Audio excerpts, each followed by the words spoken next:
تو کوئی بھی ادارہ اگر دنیا کی مثال لے لیں،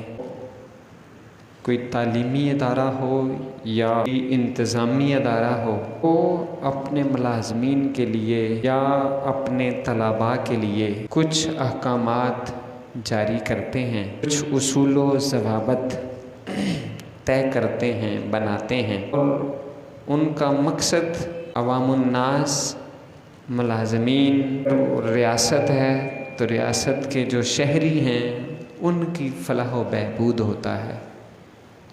ان کی بھلائی اور خیر خواہی ان کے پیش نظر ہوتی ہے۔ تعلیمی ادارہ ہے تو طلباء کی بھلائی اور خیر خواہی کے لیے وہ کچھ احکامات جاری کرتے ہیں جس سے ان کی تربیت ہو، ان کی صحیح نہج میں تعلیم کی، اور وہ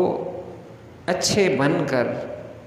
اچھے شہری بن کر، اچھے طالب علم بن کر وہ ملک و قوم کی خدمت کر سکیں۔ حتیٰ کہ ایک گھر کے اندر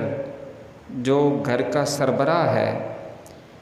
وہ بھی اگر اپنے بچوں کی اصلاح کے لیے کچھ احکامات جاری کرتا ہے، کچھ اصول بناتا ہے، تو مقصد کیا ہوتا ہے کہ اس کے بچے، اس کی اولاد، اس کے ماتحت رہنے والے وہ کامیاب ہو جائیں اور ان کی اچھی تعلیم و تربیت ہو جائے، ان کے اچھے اخلاق بن جائیں، جس سے وہ ایک کامیاب زندگی بسر کر سکیں۔ الغرض کوئی بھی ادارہ ہو، کوئی بھی محکمہ ہو، کوئی بھی چھوٹے سے چھوٹا اور بڑے سے بڑا سیٹ اپ ہو، تو ان سب کے جو احکامات ہوتے ہیں